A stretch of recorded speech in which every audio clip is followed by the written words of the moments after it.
when I went to the doctor and he said I only had 3 more months to live. And it was 5 months ago, so I'm waiting.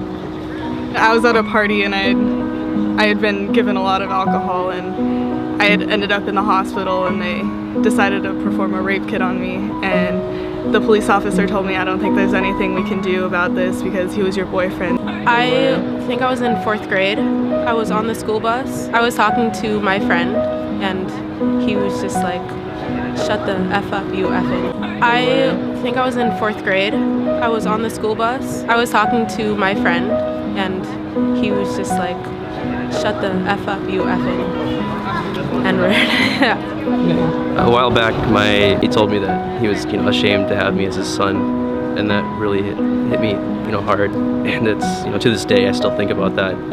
My mother. I was working on math homework, and I was probably in 4th grade, and I couldn't figure out a question. And she straight up asked me that. And now that I have him, I would never say that to my kid.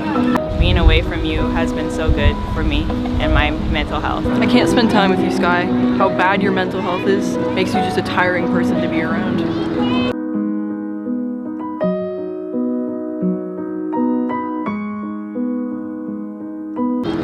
I don't love you. I'm no longer in love with you.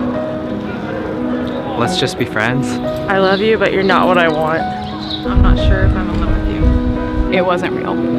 And that's what I would want to hear from him, is that he loved me, and that I was going to be okay.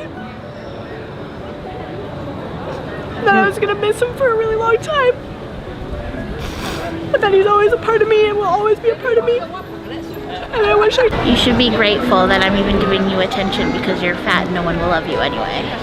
A guy that I was dating tried to go too far on the second date. You were an accident.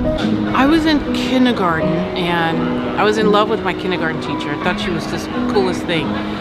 But one of the hall monitors came in to give her a message, and I saw her because I knew the hall monitor, and I said, "Hi, so-and-so." And then I heard the teacher look at her and say, "Oh, you know that little black thing?" Changed me forever. I didn't like her anymore. It hurt my feelings, but it didn't stop me from loving people. And I smell a lot, but yeah, they didn't like that, so they were like, your face is fat. So that was kind of hurtful to me because I feel like that was my trademark, like, my cheeks are my trademark, so.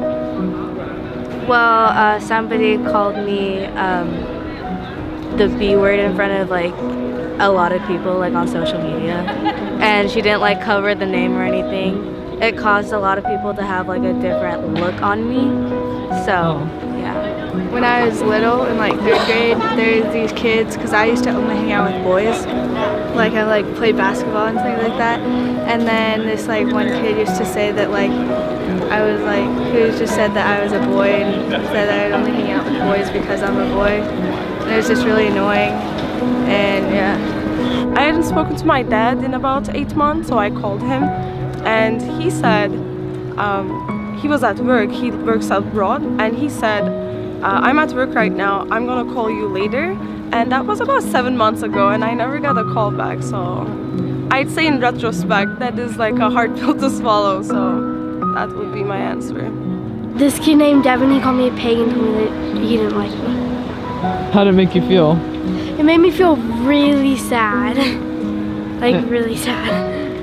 Oh. So my dad had passed away in like 2009, and I was being really mean to this girl, and I was like 9 years old, and then she's like, that's why your dad died, because I was being mean to her. So that's the meanest thing someone has said to me. We don't want you around anymore. I was like 13 and I had really cool neighbors that I loved very much, and I couldn't be at home because at home was hard. And they were like my home for me.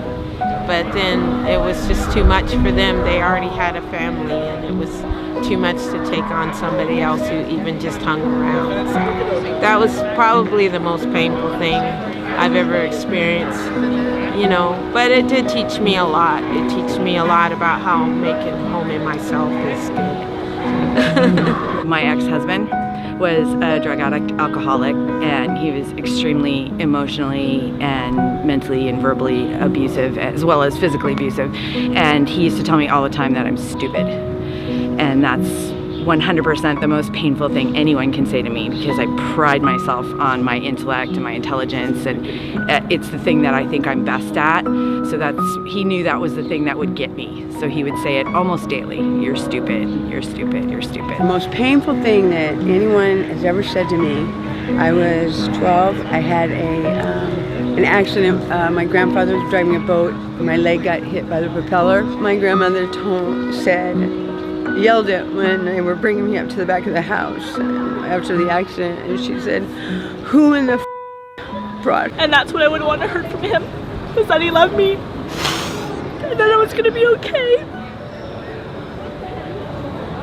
and that I was gonna miss him for a really long time, but that he's always a part of me and will always be a part of me. And I wish I could have heard "I love you" one more time.